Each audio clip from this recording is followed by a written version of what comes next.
Un verre, c'est de trop et 10 pas assez. C'est-à-dire que quand je buvais ce verre, j'avais tout de suite envie d'un second, et d'un troisième, et d'un quatrième. Je suis alcoolique, c'est une maladie. Pendant 20 ans, l'alcool a dirigé la vie d'Alexandre. Sans sa dose quotidienne, il ressentait un malaise mental et physique. Il a pourtant fêté ses 10 ans d'abstinence cette année. Depuis, il a fait face à 2 cancers et l'ablation totale du côlon et du rectum. Des pathologies probablement liées à son alcoolodépendance. Sa détermination et son envie de vivre l'ont poussé à se réinventer. Il me reçoit aujourd'hui dans son cabinet de consultation où il exerce en tant qu'alcoologue. Inspiration, quand les épreuves de la vie poussent à l'action. Un podcast d'En Marche, le magazine de l'AMC. Vers 8-9 ans, j'ai un souvenir d'un demi-verre de Porto que j'ai volé à ma mère et qui m'avait fort plu, parce que j'avais ressenti la chaleur et le goût sucré de ce verre-là.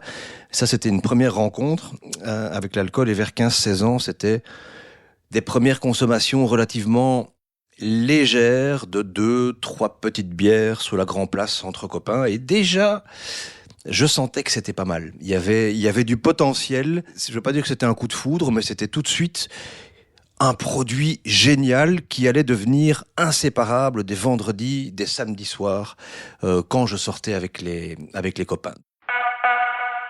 Moi, j'aime bien l'étiquette d'alcoolique. En ce qui me concerne, je suis alcoolique, c'est une maladie. Entre le jour où j'ai pris le premier verre et ce dernier verre à 37 ans, ça s'est passé de manière très insidieuse, de telle sorte qu'on ne se rend jamais compte qu'il y a une augmentation. C'est tout à coup, une fois de temps en temps, qu'on se dit ça fait quand même 3 jours que je bois une bouteille de rosé tous les soirs tout seul. C'est un peu bizarre. Mais étant donné que le mois d'avant ou 6 mois auparavant, c'était 5 verres, le fait d'être passé à 6, ça change rien. Pour quelqu'un qui boit tous les jours, boire 6 verres entre 18 et minuit, ça fait 1 verre par heure. On n'est pas sous, on n'est presque pas sous, on n'a pas de dégâts encore sur la santé, enfin, si, probablement, mais en tout cas, ils ne se font pas ressentir. Il y a juste quelques matins un petit peu nébuleux, et puis au fur et à mesure que les jours, les semaines, les mois et les années avancent, cette consommation devient de plus en plus pernicieuse, mais c'est le côté vicieux de cette maladie, elle est progressive. Mais avec le recul maintenant, à quel âge tu dirais que l'alcool s'est installé dans ta vie ? Moi, j'aurais tendance à dire à partir du moment où j'ai commencé. Tout simplement parce que c'était guidé. Et donc, il n'y avait plus la possibilité pour moi de faire une fête, d'aller en boîte de nuit, de sortir avec des copains ou des copines sans avoir de l'alcool. Ça, c'était une évidence. Après avoir triplé sa 4e secondaire, vers l'âge de 18 ans, son père le pousse hors du domicile familial, en intervenant dans le loyer mensuel d'un cote. Alexandre est livré à lui-même, sans plus aucun regard sur ce qu'il fait de ses journées et de ses nuits. Il ne terminera pas ses secondaires, trop distrait par les sorties festives. Il commence à travailler très jeune, dans le milieu de l'Horeca, où l'alcool est omniprésent. Et dans le parcours de la vie d'un alcoolique, d'un malade alcoolique comme moi, ou d'un dépendant, ou d'une personne qui a un trouble de l'usage de l'alcool, un verre, c'est de trop et 10 pas assez. C'est-à-dire que quand je buvais ce verre, j'avais tout de suite envie d'un second, et d'un troisième, et d'un quatrième. Quand on buvait gentiment un verre avec le patron ou la patronne, quand le restaurant était fermé, j'allais en boire un second, et puis un troisième, et puis un quatrième. Ça, c'était presque le quotidien à partir de 22, 23 ans, on va dire, dans ces eaux-là. Par hasard, j'ai réussi à intégrer Radio Judaïka ici à Bruxelles. Et au début, je ne buvais pas. Et même si j'avais un penchant pour l'alcool, c'était inenvisageable de boire. Et c'est au fur et à mesure que je me suis rendu compte que de temps en temps, d'autres animateurs radio avaient bu une petite bière, ou en tout cas ça sentait l'alcool dans le studio, et que ça semblait ne pas être un problème. Et donc moi je faisais passer ce petit verre ou ces 2 petits verres de manière assez discrète, mais ce que les directeurs de la radio ne savaient pas, c'est que j'en avais bu 5 ou 6 avant, et une fois de temps en temps, je passais à 7, et là ça commençait à vaciller, les questions n'avaient plus aucun sens. Avec trop d'alcool, ça s'entend, et c'est en direct, et il y a un moment où voilà, ça passe plus. Mais donc à ce moment-là, tu continues à travailler dans l'Horeca ? Ah oui, il faut payer son loyer, donc l'Horeca est toujours là, et l'Horeca me mène à ma perte, à ma faillite physique. J'ai investi mes tripes, mon temps et ma santé. Et forcément, un lendemain de veille, qu'est-ce qui fonctionne généralement très bien pour une personne qui a soit un trouble de l'usage de l'alcool, soit qui a, comme moi, la maladie alcoolique? Eh bien, c'est boire de l'alcool sur ce lendemain de veille qui fera en sorte que le lendemain sera plus adouci. Et donc, c'était un cercle sans fin. J'allais me coucher avec 2,5 grammes dans le sang, je me réveillais, ça n'allait pas bien, je reprenais un verre, ça allait mieux, ça me donnait la force de retourner travailler dans l'Horeca. Mais donc l'alcool est devenu obligatoire à ta survie? Oui, c'était de l'alcoolodépendance. Donc j'avais besoin d'alcool pour vivre. C'était quelque part l'essence utile et nécessaire à mon moteur. Quand je n'avais pas d'alcool, il fallait que j'en trouve. Que ce soit par un petit vol à ma grand-mère, par exemple. J'habitais chez elle les 2 dernières années. Aller prendre un petit billet de 5 ou 10 euros dans son portefeuille était assez courant. Il m'arrivait d'aller dans les supermarchés et avec un caddie et d'ouvrir 2-3 bières fortes, de faire semblant de faire mes courses et de ressortir sans rien acheter, en laissant le caddie à l'intérieur, parce que j'avais besoin d'alcool pour fonctionner. Et sinon, j'avais un mal-être terrible, mental et physique. Est-ce que tu as une idée de ce que tu devais consommer minimum? À la toute fin, ça devait être 2 bouteilles de vin par jour. Ça, c'était le minimum du minimum, parce que ça devait être une bouteille de vin plus ou moins pour la journée que je buvais relativement à mon aise, mais pour essayer d'avoir toujours suffisamment pour ne pas être en descente, mais être en stabilité d'alcool. Et le soir, 1 seconde avant de m'endormir. Et c'était relativement une consommation courante, parce qu'il fallait encore que je trouve plus ou moins 2 fois 6 euros, ce qui était le prix d'une bouteille, plus le prix d'un paquet de cigarettes, plus le prix d'une boîte de raviolis. Donc ça, c'était le minimum vital par jour. Quand j'avais plus, parfois je faisais un petit boulot, à droite ou à gauche, alors là, on passait dans les consommations supérieures. Alors là, il y avait le retour de la cocaïne, là, j'allais régler mes dettes dans les bars aux alentours, mais ça durait 2-3 jours, et puis je retombais dans une consommation de 2-3 bouteilles de vin par jour. C'était un calcul d'apothicaire pour essayer d'avoir mon taux d'alcool suffisant dans le sang pour fonctionner, sans dépenser trop, et pour pouvoir me permettre éventuellement d'acheter un médicament, ou alors une carte de téléphone. 5, 6, 7, 8 jours par mois, ce sont des jours de galère avec 0 € au réveil, où c'est de la débrouille. Il faut trouver de l'argent parce qu'il va falloir boire. Et par rapport aux conséquences sur ta vie sociale, comment ça se passe? C'était à la toute fin, les 2 dernières années, où effectivement, il n'y avait plus aucune soirée à laquelle j'allais où j'étais pas complètement ivre-mort à 21, 22, 23 heures. Je prenais l'apéritif avant d'aller à l'apéritif. Et l'apéritif, c'était une bouteille et demie de vin pour arriver à 18 heures à l'apéro chez les amis, pour encore boire une bouteille ou deux, et pour rentrer et reboire encore une bouteille ou deux. Et donc, effectivement, au niveau social, toutes les petites amies se barraient, les unes après les autres. Tous mes boulots commençaient à se rendre compte qu'il y avait un souci. Les copains, je parle pas des amis qui sont, eux, restés, mais les copains, eux, n'avaient plus envie de quelqu'un qui était triste, pas cool, pas gentil, pas souriant. Est-ce que tu sais pourquoi est-ce que tu as commencé à boire ou pourquoi est-ce que c'est devenu si important dans ta vie? Il y a 3 facteurs qui font qu'on a presque 60-70% de devenir soi-même alcoolodépendant. C'est si on a des parents ou grands-parents qui sont eux-mêmes alcooliques, si on boit tôt, c'est-à-dire aux alentours de 14, 15, 16 ans, ses premières consommations d'alcool, et de manière, on peut pas dire régulière, ni certainement quotidienne, mais en tout cas de manière hebdomadaire.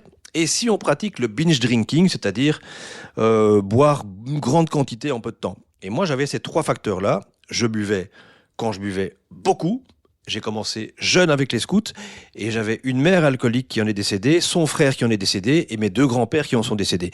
Donc mon package dans la vie, quand j'ai commencé la vie, je suis déjà né avec 60-70% de chances de devenir moi-même alcoolodépendant. J'ai un TDAH, un trouble déficitaire de l'attention avec hyperactivité. On sait que quand on a un TDAH, il y a de fortes probabilités, c'est-à-dire 30% qu'on ait un jour une addiction telle que l'alcool, le cannabis, la cocaïne. Et donc, quand je buvais, j'avais enfin tous mes esprits rassemblés. J'avais enfin presque toutes mes capacités de concentration parce que je n'avais plus de distraction, parce que je n'étais plus inattentif, parce que. J'avais une facilité déconcertante à ce moment-là, quand j'étudiais sous alcool, à apprendre, mais le lendemain matin, je ne me souvenais de plus rien. À 37 ans, dans une chambre de bonne au-dessus de chez sa grand-mère, Alexandre se réveille tremblant et accablé par un mal de tête insupportable. Il devient évident qu'il doit se rendre à l'hôpital de toute urgence.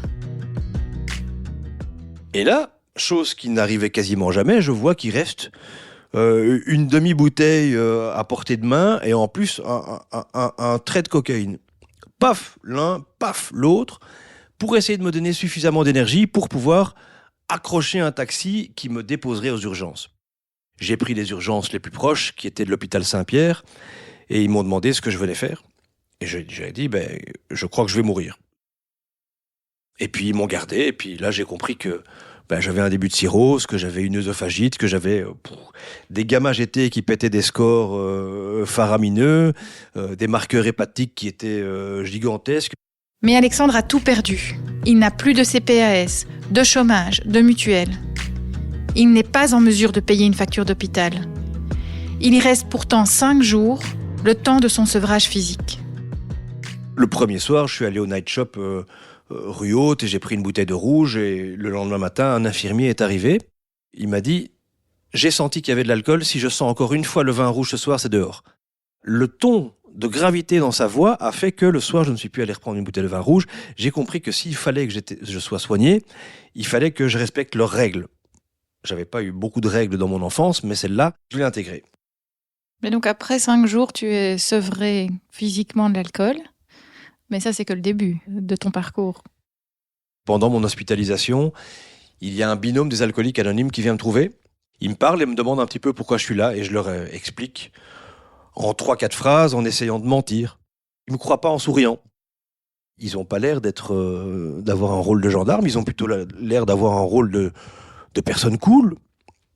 Oui, je vais vous en dire un peu plus. Et puis de fil en aiguille, on a discuté 30 minutes et j'ai pu, pour la première fois, parler à quelqu'un de mes soucis d'alcool sans que cette personne me juge. Et donc, il y a 10 ans, plutôt que de retourner le soir, quand j'étais mis dehors de l'hôpital, retourner dans un night shop et reprendre des consommations, je suis allé à une réunion des alcooliques anonymes. Et là, ça a été une révélation parce que j'ai pu parler de l'entièreté de mon parcours avec des personnes qui étaient en train de plus ou moins de vivre la même chose, qui me comprenaient et qui ne me jugeaient pas. Et donc, ça a été probablement la seule et unique chose qui a fait que je sois de nouveau ici ce jour-ci pour pouvoir te répondre. C'était ma rencontre avec les groupes de parole. J'étais dans une situation catastrophique sans 1 franc. J'avais plus d'argent. Et quand on n'a pas d'argent et qu'il faut soigner, qu'on n'a pas de mutuelle, qu'on n'a rien du tout, heureusement que les alcooliques anonymes existent parce que c'est quelque chose qu'on peut faire tous les jours. C'était le seul moyen pour moi, non seulement de me maintenir abstinent, mais de me maintenir et de me guider vers l'abstinence heureuse. Parce que ne pas boire, ce n'est pas spécialement compliqué. Ce qui est compliqué, c'est de ne pas boire et d'être content de ce choix. Et donc, j'ai réussi à transformer cette phobie de passer des moments sans alcool en un choix personnel et déterminé. Et bien sûr, après plus de 10 ans, je retourne encore régulièrement dans ces groupes de parole parce que non seulement ils m'ont sauvé la vie, mais en plus, ils m'ont appris à vivre bien sans ce produit. Mais justement, je voudrais revenir là-dessus. Tu dis c'est facile de pas boire, mais c'est pas si facile que ça quand même dans notre société. On a de l'alcool partout, c'est en vente libre. Tu ne bois pas, on te reproche de ne pas être suffisamment joyeux. C'est quand même pas si facile que ça de se dire je ne bois plus du tout. Comment tu l'as vécu à ce moment-là ? C'est vrai, tu as entièrement raison. Il y a une pression sociale qui est terrible sur les épaules.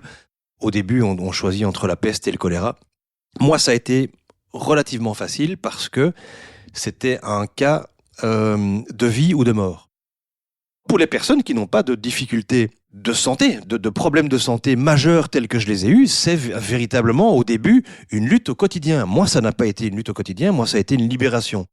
Il n'y avait pas de raison que je mette en péril ce nouveau bonheur, ou plutôt ce bonheur enfin trouvé.